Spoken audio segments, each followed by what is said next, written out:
Sometimes when you're working with your document, you'll find that the spacing just isn't quite right.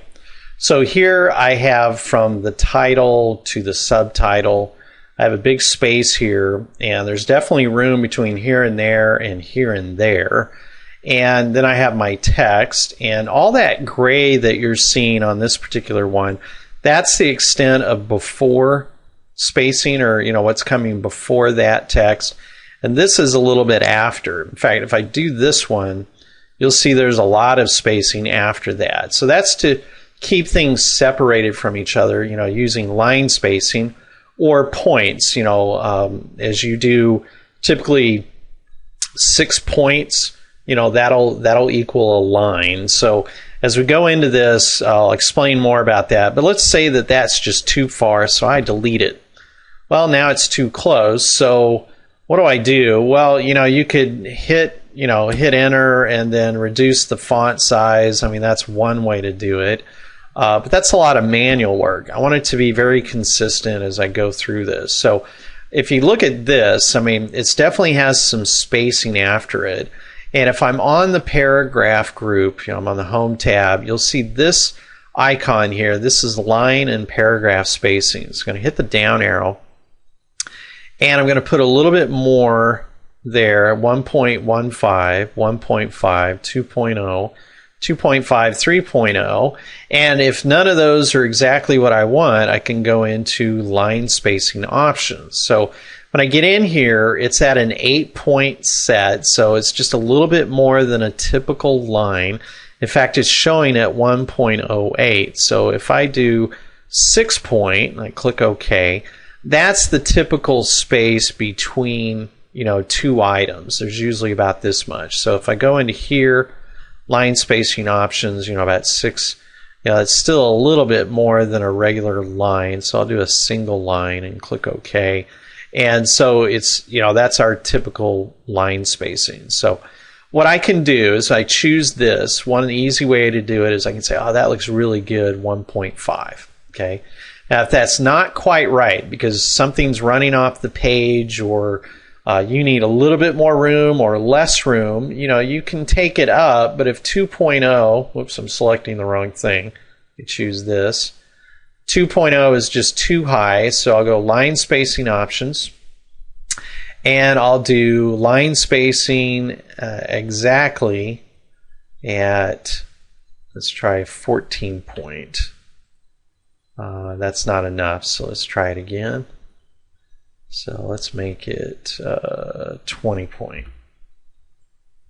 There, that looks really good. So now I've got a little bit above, a little bit below, and I'm really working through the spacing. Okay. Now, as I started to show and didn't mean to, you can select your text and space it out as well. For those of you that are creating college documents where you've got to have so many words, but it has to be at least 4 pages. Here's where line spacing gets into play. So we start running these things. But you may use it for effect to allow it to be a little bit easier to read, definitely seeing more between the lines.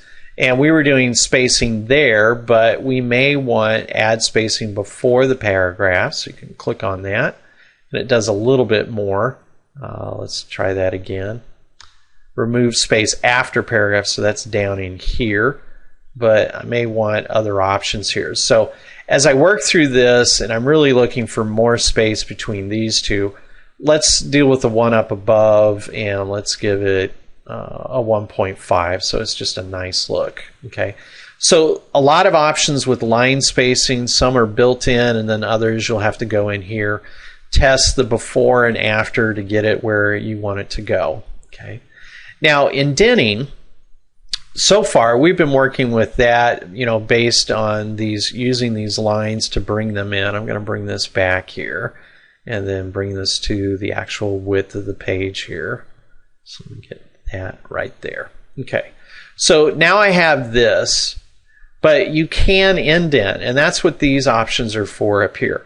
Often we'll use that for bullet points or numbered lists, to have it to go to the next level or go up a level.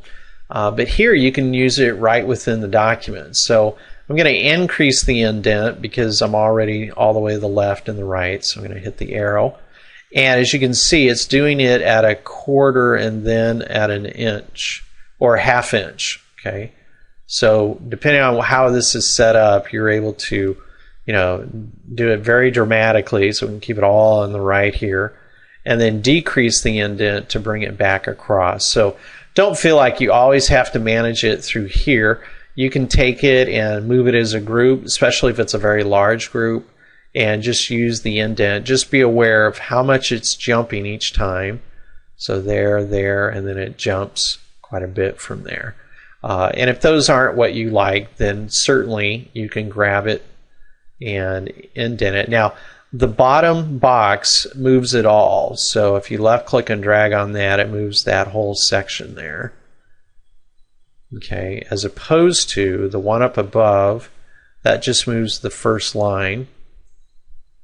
The one below, if you're clicking on the arrow, just moves everything after the first line. Okay, so some people do that for effect as well, and then the bottom one moves both in whatever position that they're in. There we go. Okay, so we have indenting and line spacing. The other thing to show you is that indentation can be driven from here.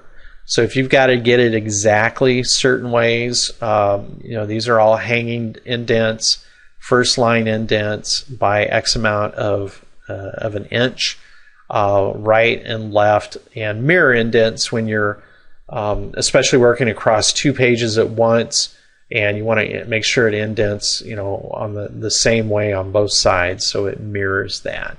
So that's working with indentation and working with spacing.